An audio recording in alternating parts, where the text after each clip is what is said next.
Masih dan naik kereta Sancaka. Di malam sunyi, sepi yang kelam. Sebelum acara kami buka, izinkan saya mengucapkan salam. Assalamualaikum warahmatullahi wabarakatuh.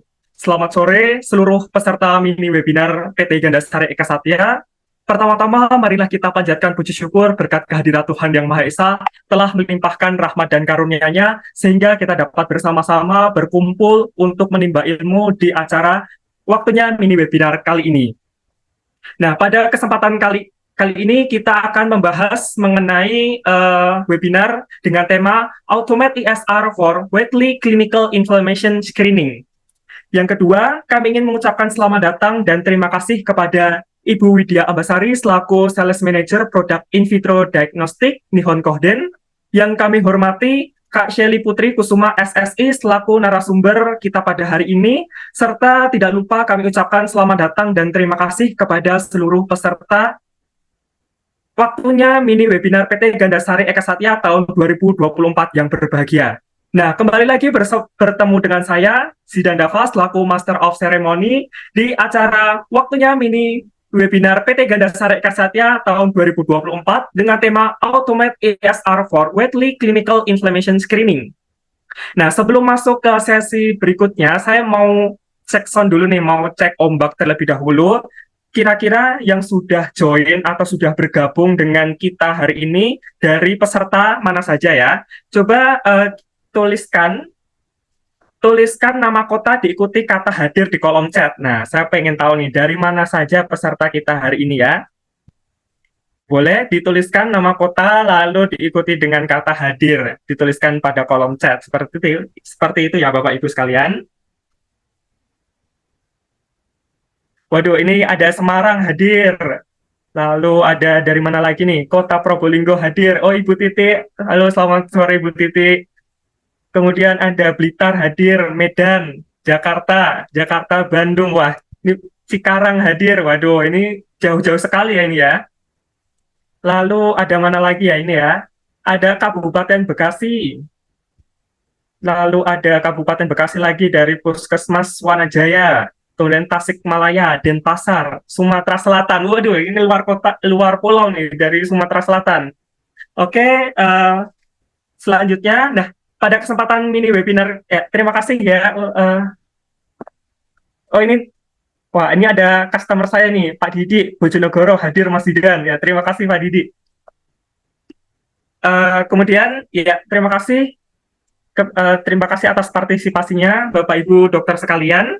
Nah, pada kesempatan webinar kali ini kita akan membahas mengenai pentingnya melakukan pemeriksaan ISR, lalu pengenalan produk Nihon Kohden seri 1305, lalu apa saja sih kegunaan dari produk Nihon Kohden seri 1305. Nah, sebelum masuk ke dalam inti acara webinar kali ini, kami himbau kepada seluruh peserta mini webinar untuk dapat mematikan mikrofonnya selama pemaparan sesi materi.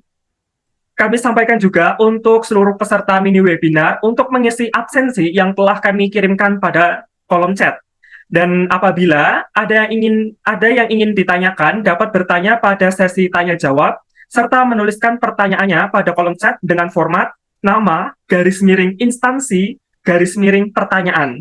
Seperti itu ya Bapak Ibu dokter sekalian. Serta nanti di akhir webinar akan kami pilih beberapa pemenang untuk pertanyaan yang paling menarik. Jadi kami harap seluruh peserta dapat mengikuti dari awal hingga berakhirnya webinar kali ini. Seperti itu ya. Nah, selanjutnya yaitu sesi yang paling ditunggu-tunggu, yaitu pemaparan materi yang akan dibawakan oleh Kak Shelly Putri SSI dengan tema Automate ESR for Weekly Clinical Inflammation Screening. Halo Kak Shelly, apakah dapat mendengarkan suara saya dengan jelas? Halo, selamat sore. Assalamualaikum semuanya. Terima kasih kepada para peserta yang sudah hadir. Ya, terima kasih Kak Shelly. Apa kabar Kak Shelly? Alhamdulillah baik, Mas Zidan. Gimana Mas Zidan kabarnya? Akhirnya kita Alhamdulillah. berjumpa kembali ya pada webinar kali ini. Iya, akhirnya berjumpa kembali dipertemukan kembali di webinar kali ini ya Kak Shelly ya. Nah, saya sedikit penasaran nih Kak Shelly, karena alat hematologinya ini ada di sebelah saya ini ya, untuk seri 1305 ini. Jadi alat Nihon Kohden seri 1305 ini dapat untuk pemeriksaan ISR, betul ya Kak Shelly ya?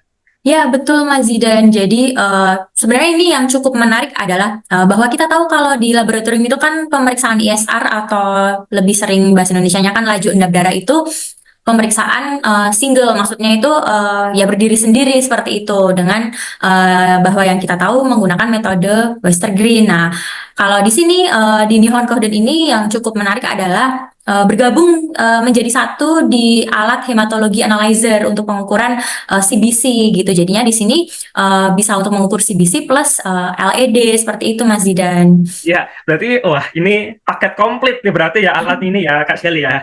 Oke, berarti sangat menarik sekali untuk kita bahas pada waktunya mini webinar kali ini. Nah, mengingat waktu kita cukup singkat pada webinar kali ini, kepada Kak Shelly, dipersilahkan Kak Shelly. Baik, terima kasih Mas Zidan. Saya izin share screen terlebih dahulu ya.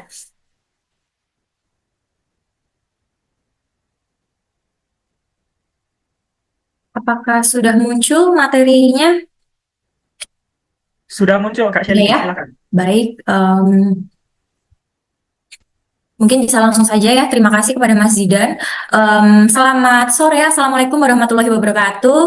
Terima kasih kepada para peserta mini webinar untuk sesi kali ini bersama saya Shelly Putri selaku Product Development untuk produk IVD Nihon Kohden dari PT Gandasari Eka Satya. Untuk kali ini kita akan membahas terkait dengan pemeriksaan hematologi analyzer untuk darah lengkap bersamaan dengan pemeriksaan laju endap darah atau ISR seperti itu. Nah, sebelum kita masuk ke topik materi yang akan saya sampaikan, saya perkenalkan terlebih dahulu untuk profil dari perusahaan kami yaitu PT Gandasari Eka Satya, yang mana PT Gandasari Eka Satya merupakan distributor untuk alat kesehatan, laboratorium, dan juga diagnostik. Kami sudah berdiri sejak tahun 1994 dan kami mempunyai beberapa produk yang dibawahi oleh PT Gandasari Eka Satya sendiri. Ada untuk produk-produk IVD atau untuk benchtop, ada hematologi analyzer dari Nihon Kohden Jepang. Kebetulan PT Gandasari Eka Satya sendiri merupakan distributor eksklusif untuk Nihon Kohden hematologi analyzer di Indonesia, terutama sejak tahun 2000. Kemudian ada yang 3 div dan juga ada yang 5 div, ada yang single pemeriksaan satu persatu sampel, ada juga yang auto rack atau menggunakan autoloader sehingga bisa memuat pemeriksaan sekaligus dengan banyak sampel yang bisa diperiksa seperti itu. Kemudian kami juga mempunyai alat untuk blood gas analyzer dan juga electrolyte analyzer dari Technomedica Jepang, yaitu ada Gastat Pro dan juga ada Gastat 700 series untuk batch stopnya. Untuk Gastat Pro ini adalah model untuk yang POCT-nya. Kemudian selain itu kami juga mempunyai produk-produk untuk POCT, ada alat untuk gula darah, pemeriksaan gula darah single untuk manusia dan juga untuk hewan. Kami juga punya untuk pemeriksaan gula darah ada VQ-Pad. Kemudian juga kami mempunyai alat untuk HbA1c analyzer yaitu dari Green Care Korea, dari Green Cross. Kemudian ada untuk pemeriksaan profil lipid. Ini hanya dengan sekali tetes saja sudah bisa mengeluarkan 4 parameter profil lipid. Kemudian juga ada alat POCT untuk single parameter hemoglobin. Jadinya terutama untuk segmen vaskes seperti puskesmas, laboratorium klinik yang biasanya banyak sekali permintaan untuk pemeriksaan hemoglobin saja, itu kita bisa cover dengan adanya alat Seracek ini untuk pemeriksaan hemoglobin saja gitu. Jadi tidak perlu menggunakan alat yang lainnya dan ini bisa lebih cepat hasilnya seperti itu. Kemudian kami juga ada alat produk untuk mensupport laboratorium mikrobiologi. Yang pertama ada Copan dari Italia, ini untuk produk-produk swab transport system. Kemudian ada Gosoline dari Prancis dan juga Plastilet dari Libanon, ini untuk produk-produk disposable plasticware. Kemudian kami mempunyai produk untuk media kultur dari Konda Lab dan juga ada media untuk transport VTM dari Meter Omega. Serta kami juga mempunyai produk yang lainnya. Di sini ada namanya Bisirogo, produk dari Technomedica Jepang. Ini untuk pre-analytical labeling system. Jadinya semua print untuk label ID pasien sudah secara otomatis di-print oleh alat ini dan juga langsung tertempel pada tabung vakum cup sesuai dengan jenisnya masing-masing seperti itu. Kemudian kami juga mempunyai produk untuk menunjang pasien maksektomi, yaitu ada silicone breast cancer dari Cancare Amerika. Itu tadi yang dapat saya sampaikan terkait produk, informasi dan juga profil company dari PT Ganda Sarika Satya. Mungkin untuk mempercepat waktu, saya langsung saja memasuki ke materi yang akan saya sampaikan untuk update materi di mini webinar hari ini, yaitu dengan judul Automated ESR for Widely Clinical Inflammation Screening. Jadi seperti yang kita tahu bahwa saat ini kan kasus inflamasi atau infeksi seperti itu banyak sekali pemeriksaannya. Kemudian juga di laboratorium itu untuk screening inflamasi atau infeksi itu juga masih banyak dilakukan seperti itu ya. Dan sebenarnya juga tahap pemeriksaannya tidak hanya satu pemeriksaan gitu, jadi harus bertahap dengan pemeriksaan yang lainnya. Nah, dengan berkaitan dengan judul materi hari ini untuk screening inflamasi, maka yang akan saya bahas adalah untuk laju endap darah seperti itu. Nah, laju endap darah itu kan merupakan pemeriksaan darah rutin yang menggunakan sampel darah yang diperiksa dalam suatu alat, biasa kita sebut tabung Western Green, dan kemudian ditunggu dalam waktu 1 jam sehingga kita bisa mendapatkan nilai dari laju endap darah ini gitu. Nah, laju endap darah ini fungsinya atau tujuannya dilakukan pemeriksaan ini adalah untuk mendeteksi atau men-screening proses peradangan, infeksi, dan juga sebagai sarana pemantauan keberhasilan suatu terapi dari suatu penyakit kronis seperti artritis reumatoid, tuberkulosis, yang terutama tuberkulosis di Indonesia ini cukup banyak kasusnya, terutama di Indonesia ini tuberkulosis sendiri di angka nomor 3 untuk penyakit kronis. Nah, itu jadi dengan adanya pemeriksaan laju endap darah ini juga bisa membantu untuk men-screening penyakit-penyakit kronis seperti yang sudah tercantum seperti itu. Memang untuk pemeriksaan laju endap darah ini tidak bisa hanya laju endap darah saja. Dari hasil laju endap darah kita bisa langsung mendeteksi bahwa sampel yang diperiksa ini infeksi seperti itu, tidak bisa. Memang harus dilengkapi atau diiringi dengan pemeriksaan lain yang lebih spesifik seperti itu. Jadi tetapi dengan adanya laju endap darah ini setidaknya bisa menjadi rambu-rambu bahwa kalau laju endap darahnya tinggi berarti ini mengindikasikan ke arah infeksi atau ke arah inflamasi seperti itu. Nah, seperti yang kita tahu bahwa adanya infeksi, inflamasi, atau peradangan ini biasanya dihasilkan menjadi nilai laju endap darahnya tinggi. Ciri-cirinya adalah itu. Nah, biasanya laju endap darah tinggi ini terjadi pada penyakit menular, contohnya ada pneumonia, TBC, bronkitis, sifilis. Kemudian di penyakit jantung seperti infark miokard, miokarditis ini juga bisa terdeteksi. Untuk screeningnya adalah dengan laju endap darah yang hasilnya tinggi. Kemudian bisa untuk mendeteksi atau men-screening penyakit gastrointestinal seperti itu. Kemudian juga kanker juga bisa di-screening dengan adanya pemeriksaan laju endap darah.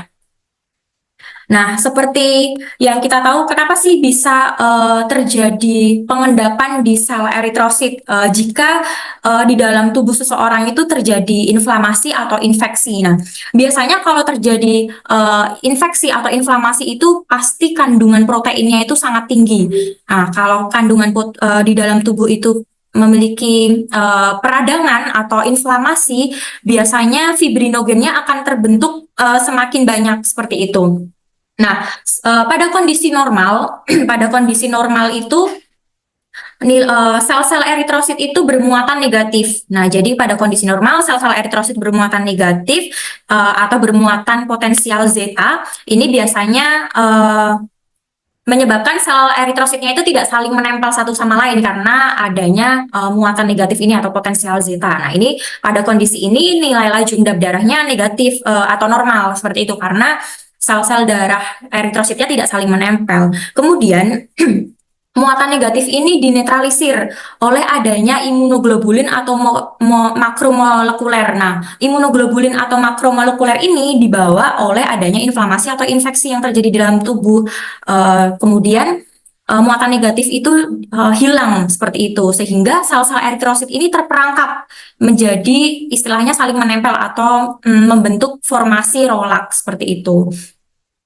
Karena dengan adanya peradangan atau inflamasi itu tadi menyebabkan protein dan juga fibrinogen yang sangat tinggi. Nah, fibrinogen sendiri ini juga merupakan protein fase akut yang bisa meningkatkan LED selama proses inflamasi seperti itu. Makanya dengan dengan adanya infeksi atau inflamasi pasti terjadi proses pengendapan pada si sel-sel eritrosit ini. Sehingga kalau misal inflamasi pasti sedimentasinya akan lebih tinggi karena proses pengendapan atau agregasi dari sel eritrositnya juga akan terjadi lebih besar sehingga sedimentasinya akan lebih cepat sehingga menyebabkan nilai ISR-nya akan tinggi atau abnormal seperti itu. Nah, biasanya seperti yang tadi sudah disampaikan bahwa nilai laju endap darah itu tinggi, itu kan biasa terjadi pada kondisi penyakit-penyakit kronis. Nah, dari yang tadi sudah disebutkan beberapa contoh penyakit kronis, di sini saya juga lampirkan untuk jurnal atau literatur yang menggambarkan kondisi atau hasil dari laju endap darah ini di pasien atau di sampel yang mengalami kasus infeksi. Nah, seperti yang pertama ini ada di pasien tuberkulosis. Nah, di sini kita bisa lihat bahwa tuberkulosis itu atau TB itu kan biasanya dilihat dari hasilnya positif 1 sampai positif 4. Nah, semakin ternyata di jurnal ini semakin tinggi kadar BTA-nya, LED-nya juga semakin tinggi loh, seperti itu. Jadi memang di sini berarti ada hubungannya antara penyakit tuberkulosis dengan peningkatan laju endap darah, seperti itu. Kemudian di sini juga kita bisa lihat bahwa di jurnal yang lainnya terkait dengan pasien tuberkulosis paru bahwa terjadi peningkatan di pasien yang positif BTA seperti itu. Jadi dengan adanya batuk, kemudian demam, hemoptisis itu berarti terjadi adanya peradangan di dalam tubuh pasien tersebut di pasien yang positif BTA ini. Makanya di sini LED-nya juga meningkat seperti itu. Kemudian di sini juga kita bisa lihat bahwa di pasien dengan kasus LED tinggi yang lebih dari 20 mm per jam itu di pasien tuberkulosis seperti itu. Jadinya dengan adanya misal pemeriksaan LED di laboratorium itu bisa menjadi rambu-rambu pertama atau screening pertama untuk men-screening adanya penyakit TB, terutama di Indonesia kan TB sangat banyak, bahkan kayak di vaskes pertama tingkat pertama itu seperti puskesmas itu juga sekarang sudah banyak sekali yang menerima pasien TB seperti itu. Jadi dengan adanya pemeriksaan TB ini cukup membantu sebetulnya untuk rambu-rambu pertama men-screening adanya penyakit kronis seperti itu. Kemudian di sini di kasus sindrom nefrotik juga ditemukan nilai LED-nya itu tinggi. Di sini laju endap darah hampir di 100 mm per jam untuk pasien dengan sindrom nefrotik ya itu pada anak. Kemudian selanjutnya di sini juga ada laju endap darah pada pasien stable anemia. Jadi di sini kita bisa lihat bahwa di kasus atau kelompok pasien ini gagal ginjal biasanya. Jadi di kasus yang kelompok stable angina di sini yang meningkat hanya 1 untuk LED-nya. Nah, sedangkan di yang kasus sudah STEMI ini yang meningkat sudah 9 sehingga semakin kronis gagal ginjalnya nilai LED-nya semakin tinggi. Di sini hasilnya juga hampir di 25 sampai 28. Jadi dengan adanya pemeriksaan LED sebenarnya cukup membantu untuk men-screening adanya penyakit kronis. Nah, ini juga di pasien penderita reumatoid juga sama, didapati nilai LED tinggi dengan frekuensi cukup banyak dibandingkan pada nilai LED yang normal. Seperti itu. Kemudian di sini juga pasien stroke juga bisa di screening, ternyata hasil nilai LED-nya juga tinggi pada pasien stroke. Seperti itu. Nah, apa sih pemeriksaan LED yang kita ketahui di laboratorium itu kan biasanya menggunakan metode Westergreen. Nah, Westergreen ini adalah gold standar manual untuk pemeriksaan LED, yaitu dengan menampung darah pada tabung Westergreen, kemudian ditunggu selama 1 jam dalam posisi tegak lurus berdiri.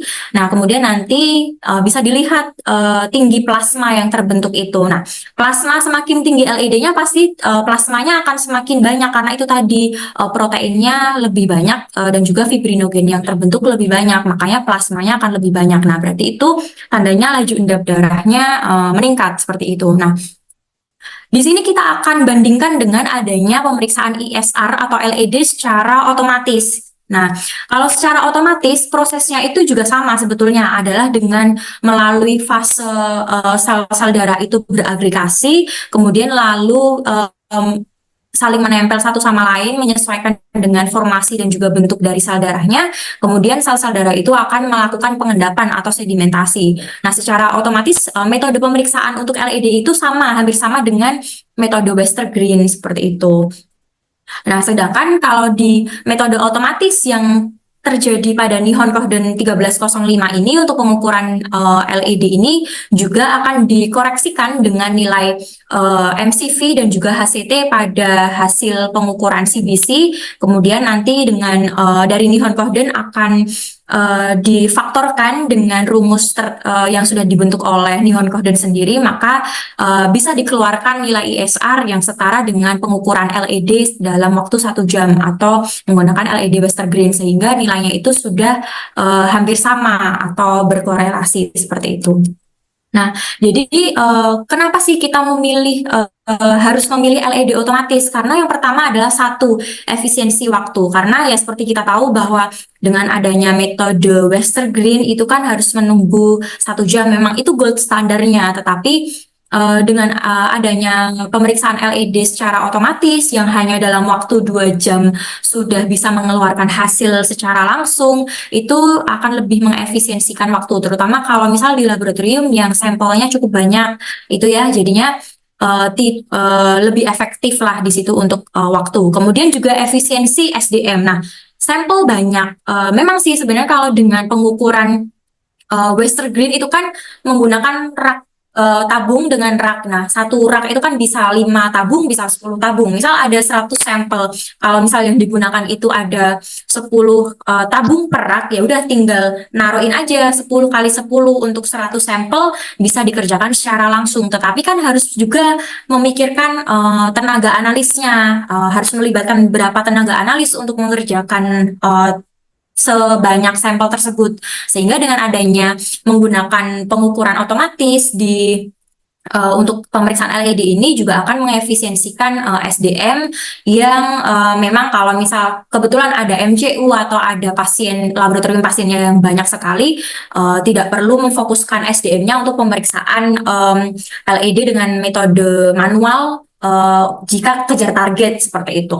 Kemudian fungsi ganda. Nah, di Nihon Kohden sendiri ini untuk seri 1305 yaitu adalah pengukuran hematologi dengan LED secara bersamaan seperti itu. Jadi dalam satu alat kita sudah bisa mengukur 2 jenis pemeriksaan, untuk darah lengkap dan juga untuk darah rutin dan juga untuk laju endap darah seperti itu, sehingga itu akan lebih efektif dan juga akan lebih cepat. Karena kan biasanya kalau di laboratorium adanya pemeriksaan darah rutin itu kan biasanya H2TL bersamaan dengan LED seperti itu. Nah, dengan dalam satu alat ini itu akan sudah langsung keluar bersamaan parameter permintaan parameter H2TL ini dengan plus LED secara langsung seperti itu. Kemudian hasil lebih akurat karena terutama di Nihon Kohden ini sudah dilakukan uji klinis terkait pengukuran LED secara otomatis di alat analyzer hematologi ini dibandingkan dengan metode Westergreen. Sudah dilakukan uji klinis dan juga perbandingan bahwa hasilnya itu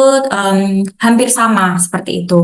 Kemudian hemat biaya. Nah, hemat biaya itu adalah kita flashback ke adanya jika menggunakan metode manual itu kita harus mencuci tabung, kemudian harus mencuci pipet, kemudian harus beli tip untuk pipetnya, seperti itu kan juga pasti memerlukan biaya bahan habis pakai yang lebih seperti itu. Nah, jadi dengan adanya menggunakan alat otomatis hematologi plus LED secara bersamaan, hanya dengan satu sampel darah yang ditampung di tabung EDTA sudah bisa mengeluarkan untuk hasil parameter CBC dan juga LED, sehingga akan lebih hemat biaya juga di penggunaan bahan habis pakainya seperti itu. Kemudian reagen juga sama. Di sini reagen hanya menggunakan, terutama di Nihon Kohden sendiri di 1305 ini, untuk pemeriksaan LED-nya tidak ada reagen khusus seperti itu. Jadi reagennya itu hanya benar-benar reagen untuk pemeriksaan CBC-nya saja. Jadi akan lebih hemat reagen seperti itu.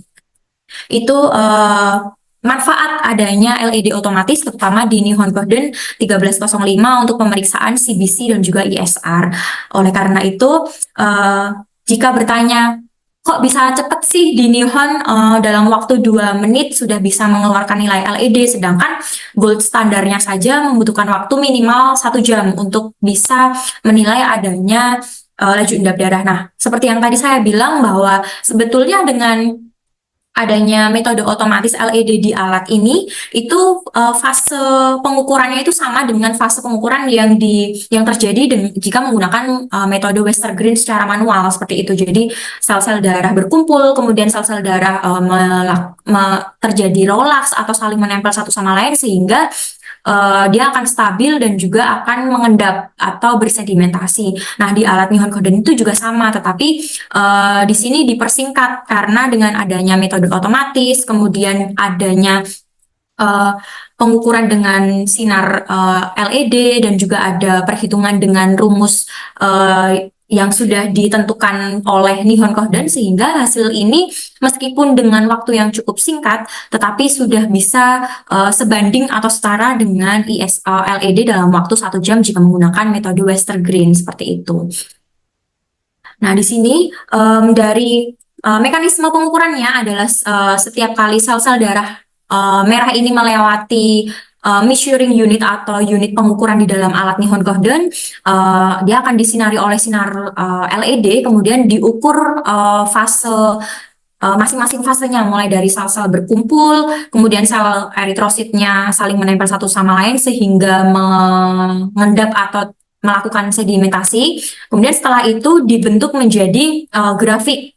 Grafik ini adalah yang membaca dari sinar laser yang ditangkap oleh detektor. Seperti itu. Nah, sinar yang ditangkap oleh detektor itu tadi digambarkan menjadi grafik.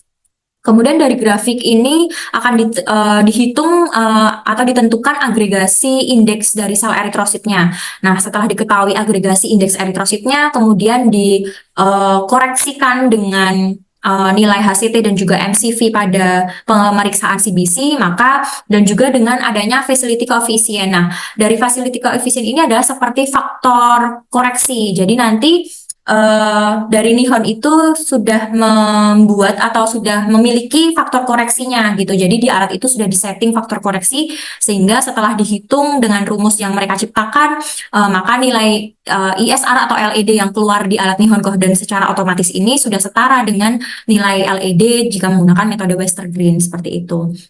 Nah, apa saja sih kalau jika mengukur LED dengan metode otomatis di alat Nihon Kohden ini?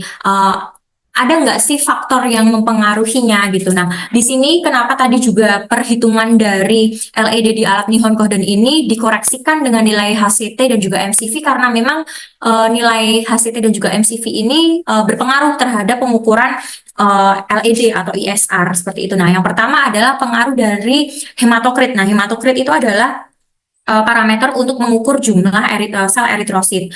Jadi jika nilai HCT-nya tinggi, maka akan terjadi pengendapan yang lebih lambat, karena kalau jumlah sel eritrositnya lebih banyak, pastikan pengumpulannya, ruang berkumpulnya itu akan lebih sempit, sehingga dia melakukan agregasi dan juga melakukan pengendapan atau sedimentasi itu akan lebih lambat, sehingga nilai ISR-nya akan lebih cenderung normal atau tidak terlalu tinggi. Kemudian sebaliknya, jika nilai HCT-nya rendah, berarti proses pengendapan sel eritrosit itu akan terjadi lebih cepat, sehingga terbentuk plasmanya akan lebih banyak. Berarti nilai ISR yang terbentuk itu akan cenderung lebih tinggi, seperti itu.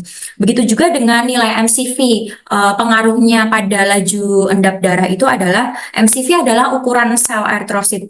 Nah, ini kalau misalnya MCV-nya tinggi, berarti ukuran sel-selnya itu kan besar-besar, sehingga kalau besar-besar itu menyebabkan laju sedimentasinya akan lebih cepat, sehingga LED-nya akan lebih tinggi, cenderung lebih tinggi.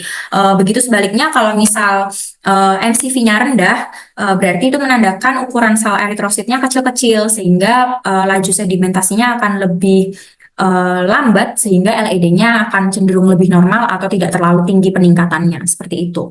Tetapi juga dari jurnal di sini yang ditampilkan, di sini sebetulnya untuk MCV tidak begitu ada hubungannya untuk dengan adanya terjadinya laju endap darah meningkat atau normal. Sebenarnya tidak terlalu signifikan terdapat hubungan. Gitu. Cuman di beberapa kasus MCV juga akan nilai MCV pada pengukuran CBC juga berpengaruh terhadap hasil LED, seperti itu. Kemudian kondisi sampel, jika melihat dari kondisi sampel, biasanya kan kalau di laboratorium sering terjadi sampel ikterik, sampel lisis, seperti itu ya. Terus sampel yang mengandung silus, nah ini juga ada batas maksimalnya. Jadi dengan yang ditampilkan ini, kalau misal kandungannya tidak terlalu banyak, biasanya masih bisa mengukur, alat nihon ini masih bisa mengukur laju endap darah. Tetapi kalau konsentrasi atau kandungan di dalamnya cukup banyak itu atau konsentrasinya tinggi, biasanya akan berpengaruh pengukuran LED-nya, karena itu tadi metode pengukurannya adalah dengan penembakan sinar laser. Jadi kalau misal ada kandungan yang mengganggu seperti misal sampel kuning atau sampel ikterik silus seperti itu atau sampel lisis, pasti pengukuran dari penembakan sinar laser terhadap sel-sel eritrosit itu akan terganggu, seperti itu. Itu kemudian di Nihon Kohden juga tadi saya sampaikan bahwa Nihon Kohden sendiri sudah melakukan uji klinis terhadap hasil LED ini di alat Nihon Kohden 1305 dibandingkan dengan metode Western Green maupun dibandingkan dengan alat otomatis untuk LED yang berdiri sendiri gitu. Nah, ini kalau dilihat di sini bahwa hasilnya cukup presisi, sehingga memang hasilnya itu sudah hampir mendekati baik dari 1305 Nihon Kohden dibandingkan dengan metode Western Green dalam waktu 1 jam, seperti itu. Nah, kemudian itu tadi yang dapat saya sampaikan terkait apa sih pentingnya pemeriksaan laju endap darah, kemudian benefitnya atau manfaatnya jika kita menggunakan metode otomatis untuk pemeriksaan laju endap darah. Nah, kemudian sekarang saya akan masuk ke fitur dari alat Nihon Kohden sendiri, yaitu untuk Celtak Alpha MEK 1305. Jadi selain bisa mengukur CBC dan juga laju endap darah sekaligus, di sini juga mempunyai fitur-fitur yang bisa mensupport untuk petugas atau analis di laboratorium dalam melakukan pemeriksaan hematologi. Nah, di sini di alat Nihon Kohden Celtak Alpha ini merupakan alat 3 div, sehingga di sini parameternya untuk parameter CBC dan juga 3 diferensial leukosit, yaitu limfosit, monosit, dan juga granulosit. Kemudian juga ada tambahan parameter PLCR atau biasanya ini untuk men-screening adanya trombosit giant atau imatur trombosit, seperti itu. Kemudian di sini juga ada parameter research. Nah, apa sih bedanya parameter diagnosa dan juga parameter research? Di Nihon Kohden untuk parameter research ini sebetulnya kalau mengukur sampel, parameter ini juga akan langsung mengeluarkan hasilnya dalam bentuk angka. Tetapi hasil ini tidak bisa digunakan untuk langsung mendiagnosa pasien itu sakit apa, seperti itu. Jadi misal kayak PLCC ini untuk membantu screening adanya trombosit giant atau adanya imatur trombosit. Nah, imatur trombosit itu terjadi kalau misal pasien tersebut sakit yang berkaitan dengan adanya produksi trombosit yang berlebih, sehingga trombosit imaturnya juga terdeteksi di pemeriksaan darah. Nah, tetapi kita tidak bisa langsung misal di sini kok PLCC-nya tinggi, berarti di sini ada imatur trombosit, berarti kemungkinan di sini ada kelainan trombosit. Nah, mengarahnya ke penyakit apa gitu tidak bisa. Jadi harus tetap didampingi atau teruskan dengan pemeriksaan yang berkaitan dengan masing-masing penyakit yang dirasa kayaknya dengan PLCC tinggi ini sakit ini. Nah, penyakit ini tuh pemeriksaan lanjutannya apa, seperti itu. Jadi tidak bisa langsung digunakan untuk mengklaim bahwa ini tuh sakit ini gitu, tetapi hanya untuk rambu-rambu saja, seperti itu. Kemudian di sini juga ada parameter RDWI dan juga Menzer Index. Nah, RDWI dan juga Menzer Index ini adalah seperti yang kita tahu fungsinya untuk men-screening adanya anemia defisiensi besi dan juga talasemia beta. Seperti itu. Nah, ini juga sama. Kalau misal RDWI di kasus talasemia beta itu hasilnya kurang dari 220. Misal mengukur sampel, ternyata hasilnya kurang dari 220. Oh, kok RDWI-nya kok mengarah ke talasemia beta? Berarti pasien ini sakit talasemia beta. Nah, itu tidak bisa langsung seperti itu. Tetapi, oh kok kayaknya ini kok mengarah ke talasemia beta. Berarti analis atau dokter patologi klinis perlu melakukan pemeriksaan lanjutan untuk melihat kondisi apakah ini benar talasemia beta gitu. Misal pemeriksaan dengan HB elektroforesis seperti itu yang lebih signifikan atau menggunakan gold standar metode yang lainnya seperti itu. Kemudian di sini juga ada parameter NLR atau neutrophil lymphocyte ratio yang fungsinya untuk men-screening adanya infeksi sistemik gitu. Nah, kemudian di sini juga ada parameter research untuk faktor koreksi dari nilai ISR. Jadi akan disesuaikan dengan temperatur, kemudian juga dikoreksikan dengan HCT dan juga dengan agregasi sel eritrosit seperti itu. Kemudian di sini tampilan hasilnya di alat 1305. Di sini ada tampilan hasil untuk parameter CBC, kemudian di sini ada parameter research-nya. Nah, PLCC, Menzer Index, RDWI, NLR tetap akan keluar hasilnya, sehingga dengan adanya parameter research ini akan lebih mudah membantu user atau analis laboratorium atau dokter patologi klinis untuk setelah ini dilakukan pemeriksaan dengan metode apa ya yang mengacu pada hasil pasien ini seperti itu. Kemudian juga dilengkapi dengan grafik histogram. Kemudian di sini ada parameter yang menunjukkan adanya hasil laju endap darah. Nah, di sini ISR. Nanti nilainya berapa? Nah, di sini juga satuannya adalah milimeter seperti itu. Kemudian nanti juga ada kolom flagging alarm dan juga untuk kolom grafik nilai normalnya gitu. Jadi kalau misal ini hasilnya low atau high, nanti juga kita bisa tampilkan di grafiknya seperti itu. Kemudian di sini juga ada indikasi untuk membedakan hasil pengukuran sampel. Karena biasanya kalau di laboratorium itu kan kadang kalau yang tidak ada indikasi pembedanya itu kan biasanya kalau ada tanda sedikit, misal tanda bintang atau muncul warna merah, itu kan biasanya analis laboratorium suka bingung, ini kenapa ya hasilnya kok muncul bintang, kok muncul tanda merah, ini kenapa? Nah, kalau di alat ini di 1305 Nihon Kohden ini sudah ada indikasi warnanya untuk membedakan bahwa oh ini memang patologi sampel, oh ini memang error dari sampelnya atau memang error dari alatnya seperti itu. Jadi jika warna kuning itu adalah patologi sampel, kemudian kalau warna orange ini adalah error dari sampel. Nah, error dari sampel itu contohnya misal adanya bekuan atau adanya sampel lisis, ikterik, atau bubble, gelembung udara seperti itu. Kemudian kalau merah itu baru error yang disebabkan dari alat seperti itu. Jadi bisa memudahkan analis gitu. Jadi biar tidak bingung. Oh kalau kuning ya ini berarti patologi sampel harus disesuaikan dengan gejala pasien ini relate atau tidak dengan hasil yang keluar seperti itu. Kemudian di sini juga bisa menampilkan quality control, yang mana di sini quality controlnya sudah bisa menggunakan Levigening.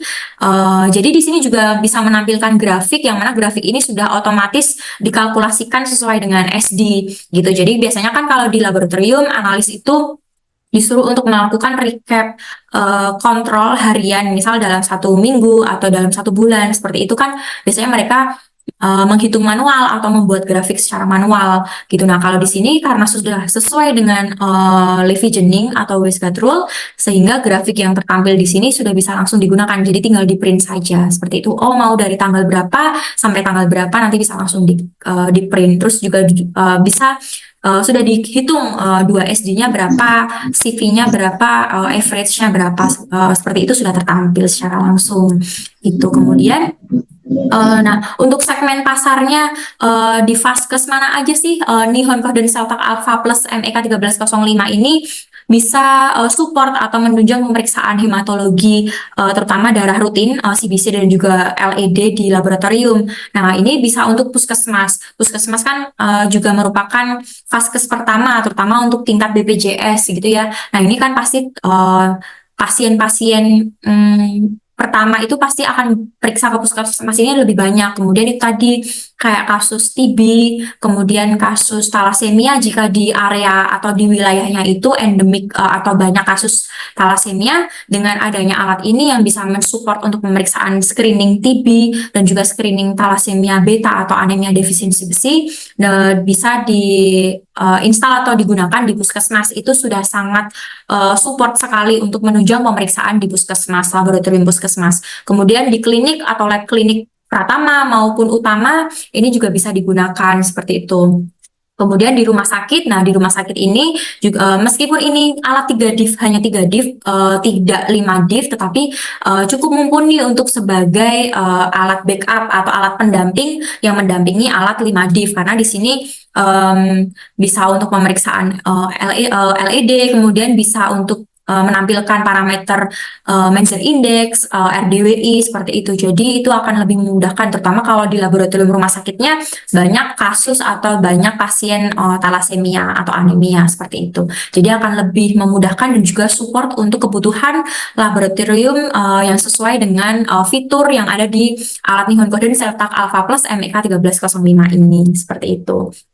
Mungkin itu tadi yang dapat saya sampaikan dan juga saya informasikan terkait pentingnya pemeriksaan LED untuk screening penyakit infeksi atau penyakit kronis. Kemudian juga saya sampaikan terkait produk untuk Nihon Kohden Seltak Alpha Plus MEK 1305, yaitu alat hematologi untuk pengukuran CBC dan juga LED atau ISR secara langsung. Nah, mungkin untuk Bapak Ibu peserta webinar ini yang sudah mengikuti, barangkali ada informasi yang lebih jelas atau yang ingin dipelajari dari produk Nihon Kohden 1305 ini, bisa scan dari barcode ini untuk menuju ke L-katalog untuk yang pemerintahan seperti itu. Di sini juga ada produk untuk brosurnya. Nanti bisa dipelajari sendiri, barangkali di laboratorium Bapak Ibu sekalian kebetulan juga sedang membutuhkan atau akan mengadakan alat hematologi lagi, peremajaan alat hematologi, barangkali ini bisa menjadi referensi untuk pengadaan alat hematologi di laboratorium Bapak Ibu sekalian.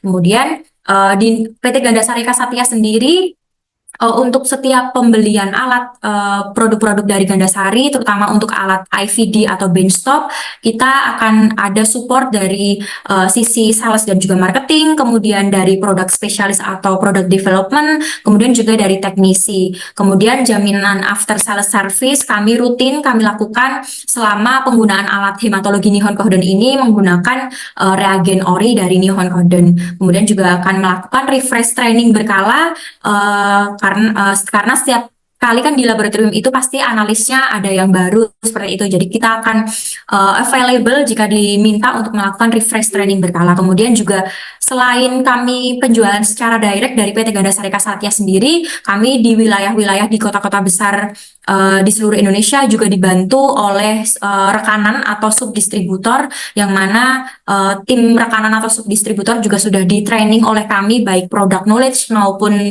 secara technical, sehingga itu juga bisa membantu untuk support Nihon Kohden di wilayah lain gitu. Mungkin itu tadi yang dapat saya sampaikan terkait produk info. Nah, sebelumnya saya memohon untuk Bapak Ibu mengisi survei untuk alat Nihon Kohden. Bisa scan barcode yang saya tampilkan ini ya Bapak Ibu sekalian, mohon dibantu untuk survei alat Nihon Kohdennya. Mungkin itu tadi yang dapat saya sampaikan untuk untuk mini webinar ini. Saya kembalikan ke Mas Zidan. Terima kasih. Ya, terima kasih Kak Shelly atas pemaparan materi yang sangat luar biasa. Insightful sekali ya Kak Shelly ya. Oke, baik, selanjutnya yaitu kita memasuki sesi tanya-jawab. Bagi seluruh peserta, apabila ada yang ingin ditanyakan, dapat bertanya pada kolom chat dengan format nama, garis miring instansi, garis miring pertanyaannya. Seperti itu, bisa untuk pertanyaan bisa langsung dikirimkan saja pada kolom chat. Kemudian saya ingin memberikan kesimpulan sedikit nih Kak Shelly ya. Nanti kalau misalkan kurang bisa ditambahin ya Kak Shelly ya. Baik, Mas. Jadi untuk alat hematologi Nihon Kohden seri 1305 ini dapat mengeluarkan hasil pemeriksaan ISR dan juga dapat mengeluarkan parameter untuk screening infeksi dan inflamasi. Seperti itu ya, Kak Celia? Betul sekali. Karena kan yaitu tadi dengan adanya parameter laju endap darah itu bisa untuk screening atau rambu-rambu pertama untuk adanya penyakit infeksi atau inflamasi seperti itu. Ya, terima kasih Kak Selly. Nah, ini sudah banyak sekali nih, ada beberapa pertanyaan yang sudah masuk pada kolom chat. Coba saya buka terlebih dahulu. Ini ada pertanyaan pertama ini Kak Shelly. Untuk ini dari Ibu Dela, dari Puskesmas Bahagia. Untuk PME di alat Nihon 1305 ini bagaimana?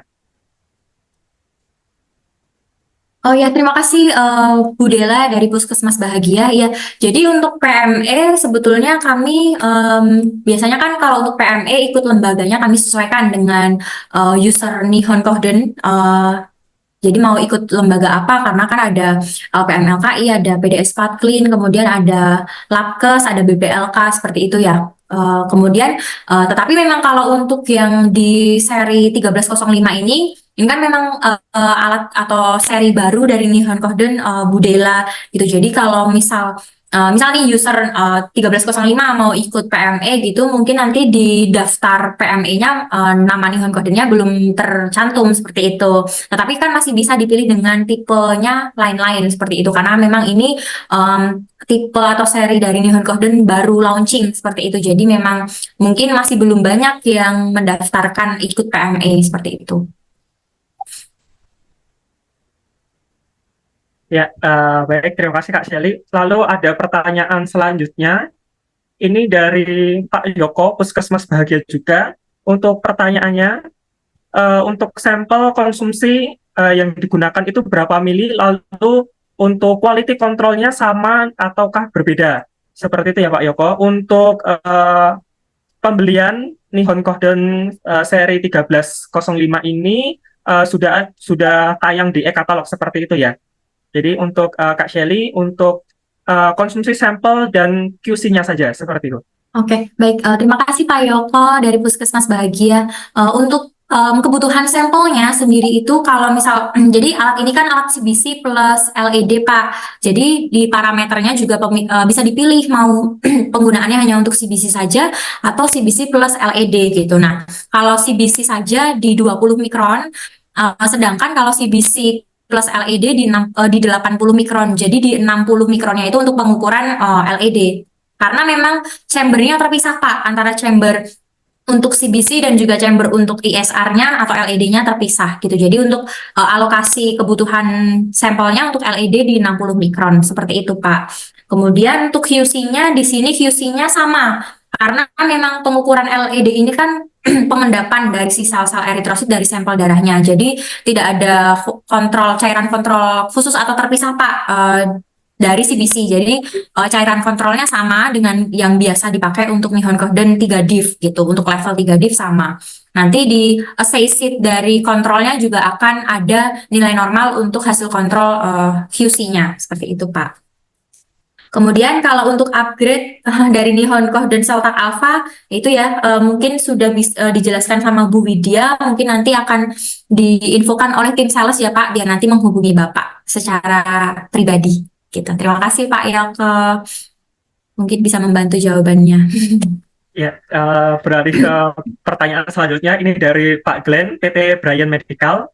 Selamat sore, izin bertanya untuk data perbandingan ISR Nihon dan Western Green, normal dan abnormal boleh di-share ya? Mau di-share di sini. Halo, selamat sore Pak Glenn. Mau di-share di sini atau japri saja Pak? Mungkin nanti saya di japri saja ya Pak Glenn untuk Ya, boleh hasil. di japri saja. Ya, siap. Terima kasih Pak. Ya, beranjak ke pertanyaan selanjutnya. Ini dari Pak Andri, RSUD KHZ, Mustafa. Untuk pertanyaannya, tingkat presisi dan akurasi LED otomatis terhadap manual berapa persen ya Kak? Tingkat presisinya kalau yang dari Nihon Kohden sendiri yang dilakukan di Jepang itu di 95% untuk presisinya. Nah, kemudian di Indonesia kebetulan kami juga sudah melakukan itu, Pak. Iya kan ya sih, Bapak ya?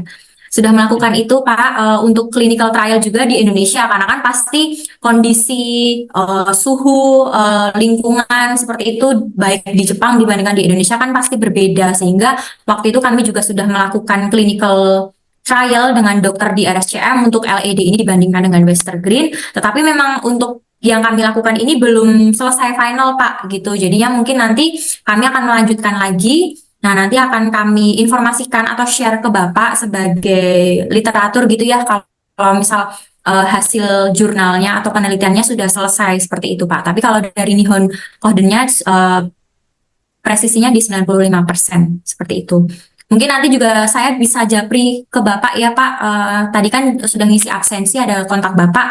Nanti biar saya japrikan untuk jurnal yang uji klinis dari Nihon Kohden Jepangnya. Ya, selanjutnya masih dari Pak Andri dari RSUD KHZ Mustafa. Apakah ada perbedaan waktu stabilitas sampel terhadap hasil, akurasi atau presisi? Apa gimana? Coba uji. Apakah Putus-putus. ada perbedaan waktu stabilitas sampel terhadap hasil akurasi atau presisi? Oh ya, kalau untuk waktu stabilitas sampel pasti berpengaruh, Pak, karena itu tadi yang sebelumnya untuk substansi interference yang mempengaruhi hasil ISR adalah hemolisis. Nah, kan Pak, pasti kalau misal waktu stabilitas dari sampel ditunda, itu kan pasti juga akan berpengaruh dengan adanya sel lisis seperti itu ya. Terutama eritrosit kan juga mudah lisis, jadi itu juga pasti akan berpengaruh terhadap nilai LED-nya, Pak, seperti itu. Karena kan plasma yang terbentuk juga akan pasti berpengaruh seperti itu. Ya, selanjutnya ini ada Pak Rudi Iskandar dari PT Insaba Media Utama. Untuk pertanyaannya, apa saja produk Nihon selain hematologi analyzer?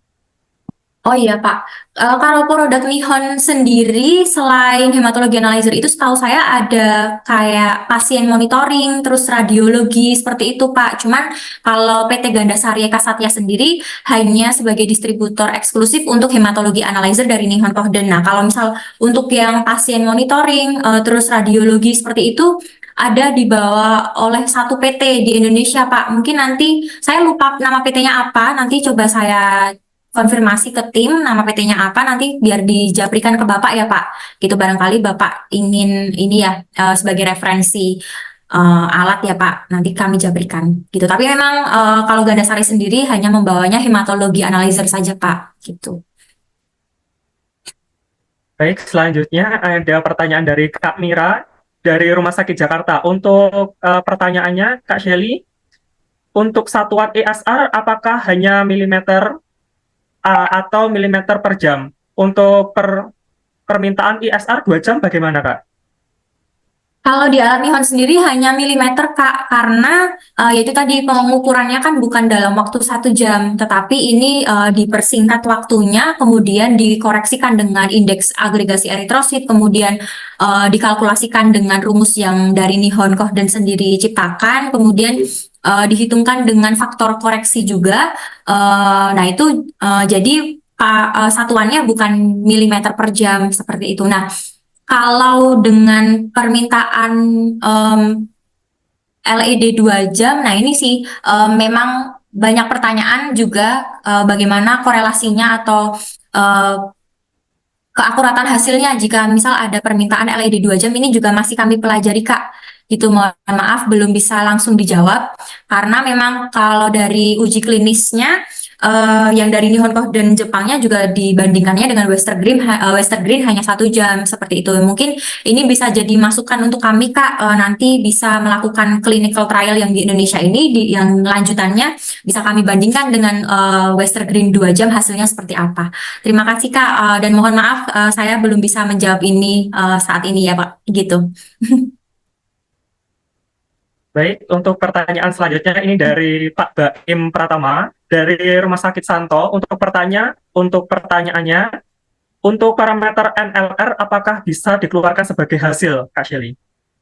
Untuk parameter NLR itu ya kalau secara ngukur sampel memang keluar angkanya Pak. Cuman itu tadi karena itu masuknya kalau di Nihon Kohden sebagai research parameter RUO jadinya hasil itu tidak bisa langsung misal NLR-nya tinggi. Nah, ini kan berarti kan pasien ini infeksi. Cuman kan infeksi mengarahnya apa kan masih belum tahu ya Pak.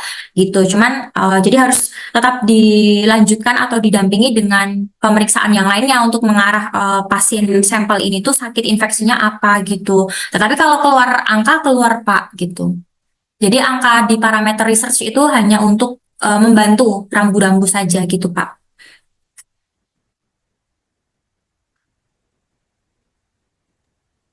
Baik, terima kasih Kak Shelly. Kemudian ada Bu Rati Darina dari RS Seto Bekasi.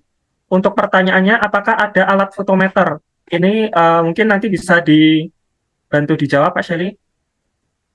Untuk alat fotometer di PT Gandasari Eka Satya sendiri tidak ada Ibu. Kami tidak menjual alat fotometer, lebih ke alat kimia. Kami fotometer kami tidak ada. Tetapi kalau misal Ibu berkenan untuk mencari atau referensi untuk alat kimia, kami ada gitu. Untuk merek dari MRK Bu. Gitu. Mungkin kebutuhannya untuk pemeriksaan apa, Bu? Mungkin nanti kami bisa japri ya ke Ibu ya. Mohon izin nanti kami japri biar bisa menyesuaikan dengan kebutuhan Ibu untuk pemeriksaan apa saja gitu. Tetapi memang kalau untuk fotometer kami tidak ada gitu. Baik, beralih ke pertanyaan selanjutnya, yaitu dari Pak Sukina. Untuk hasil ESR, apakah tetap akurat dengan HB di bawah normal, yaitu di bawah 9, atau HB di atas normal, yaitu di atas 18, Kak Shelly? Ya Pak, terima kasih Bapak atas pertanyaannya. Jadi memang karena itu tadi ya pengaruh pengukuran LED terutama di alat Nihon Kohden 1305 ini adalah dipengaruhi oleh adanya hematokrit dan juga MCV gitu. Nah MCV ini kan juga rata hemoglobin. Jadi dengan adanya nilai hemoglobin yang sangat tinggi maupun sangat rendah itu juga akan berpengaruh terhadap proses agregasi yang dihasilkan di alat Nihon Kohden ini. Jadi akan berpengaruh ke pengukuran hasilnya Pak gitu. Cuman tingkat pengukuran apa ya, tingkat interferensinya kami masih belum mendapatkan di batas bawah berapa, di batas atasnya berapa untuk misalnya nih Kak, HB yang bisa diukur untuk nilai ISR ini sekian sampai sekian. Nah ini masih belum mendapatkan range-nya Pak gitu Mak. Mungkin nanti juga akan kami pelajari di clinical trial, di uji klinis yang akan kami lanjutkan ini gitu.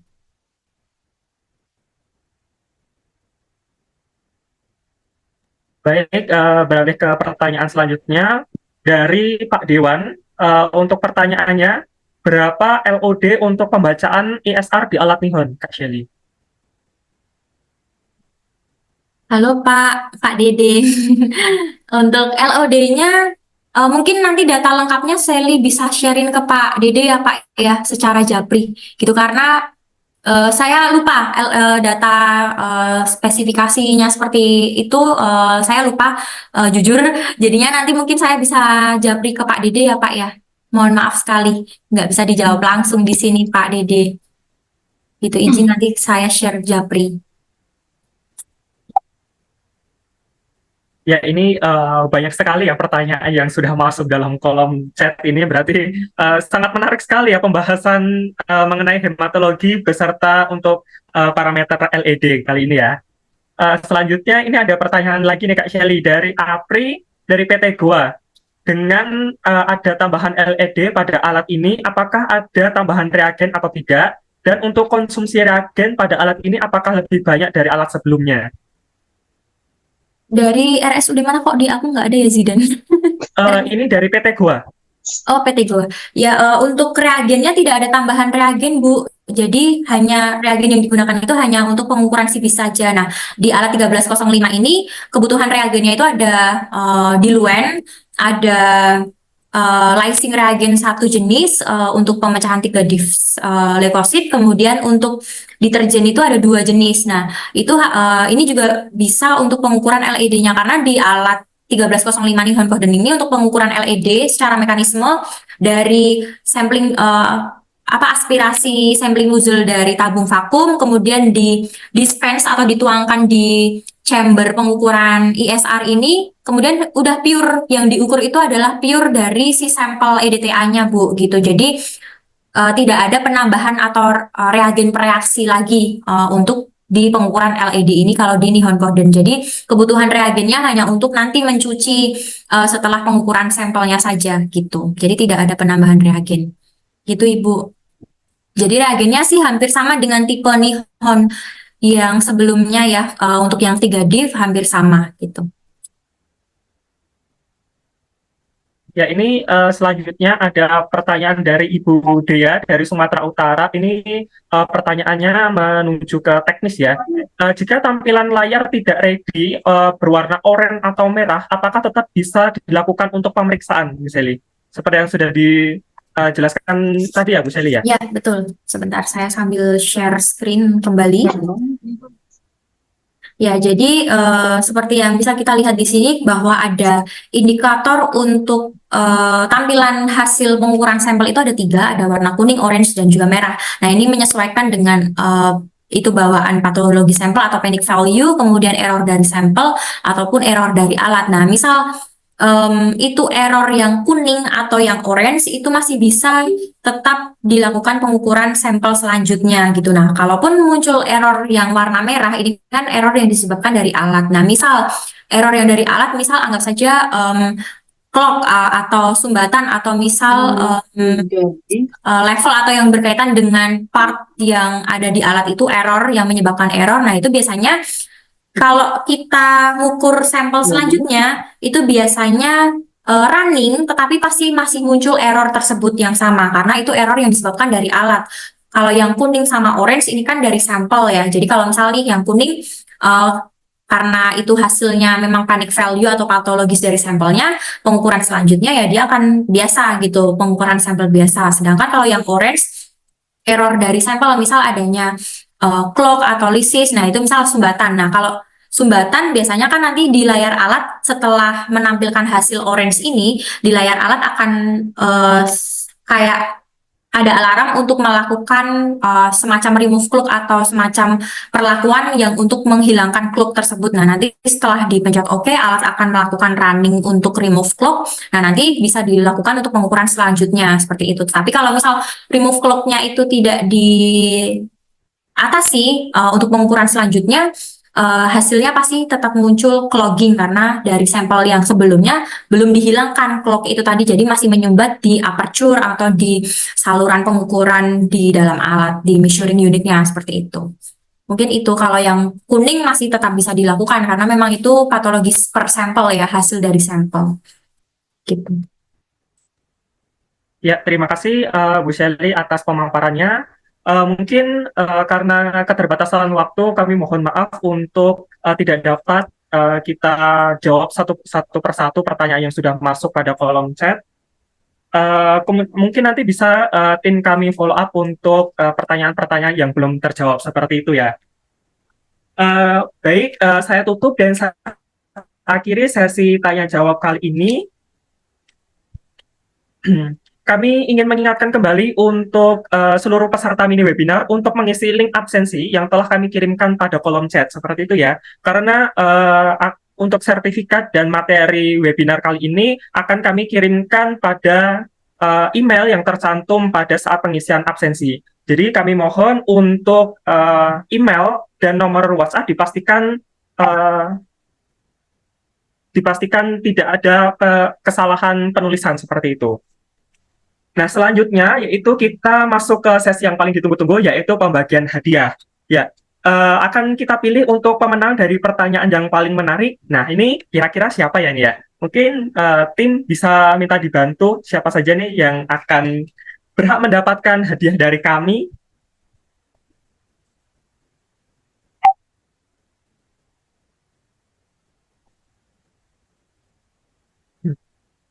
Untuk pemenang pertama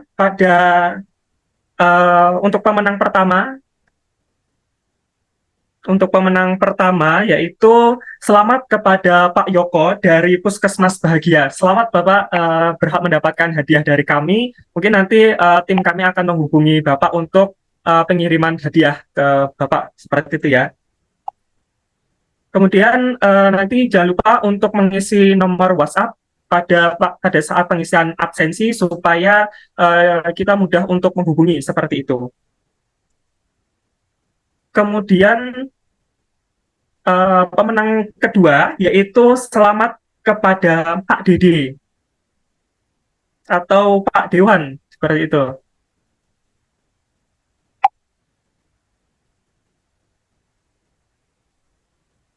Kemudian tadi pemenang kedua, selanjutnya pemenang ketiga yaitu ada dari Pak Andri dari RSUD KHZ Mustafa. Selamat kepada para pemenang yang telah tim kami pilih untuk pertanyaan yang paling menarik seperti itu ya.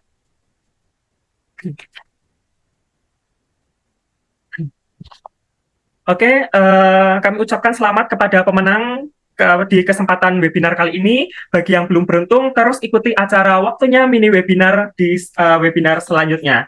Nah, saya ingin menyimpulkan sedikit nih dari pemaparan materi yang sudah dijelaskan oleh Kak Shelly sebelumnya, yaitu selain untuk pemeriksaan darah rutin, tetapi untuk produk Nihon Kohden seri 1305 ini juga dapat mengeluarkan hasil pemeriksaan laju endap darah yang digunakan untuk screening infeksi penyakit seperti TBC, penyakit jantung, dan imunologi. Selain itu, terdapat parameter lainnya seperti parameter FDWI dan Menger Index yang dapat digunakan untuk pemeriksaan anemia dan talasemia, serta parameter NLR untuk screening penyakit inflamasi. Baik, tidak itu tadi kesimpulan dari penyampaian materi kita hari ini. Tidak terasa kita sudah berada di penghujung acara mini webinar kali ini. Sebagai sesi terakhir yaitu sesi foto bersama. Ya, boleh dong untuk seluruh peserta minta tolong untuk dinyalakan kameranya terlebih dahulu agar kita dapat mengambil gambar bersama-sama. Mungkin untuk panitia bisa minta tolong dibantu untuk mengambil gambar. Sama ini untuk para peserta dimohon untuk mungkin tadi baru survei Nihonnya dituliskan ya di kolom chat, saya sudah kirimkan link untuk survei Nihon, minta tolong mohon diisi semuanya. Terima kasih. Izin untuk screen picture-nya ya. Slide 1.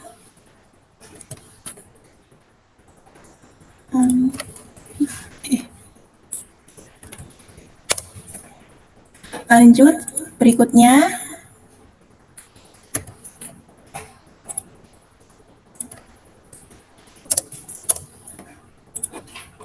Slide terakhir, 1, 2, 3.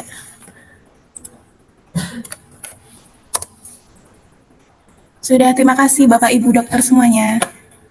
Ya, terima kasih sudah dibantu untuk pengambilan gambar. Nah, sedikit kami informasikan untuk acara WMW atau waktunya mini webinar selanjutnya, ini kami akan membahas mengenai analisa gas darah atau Kopan HPV.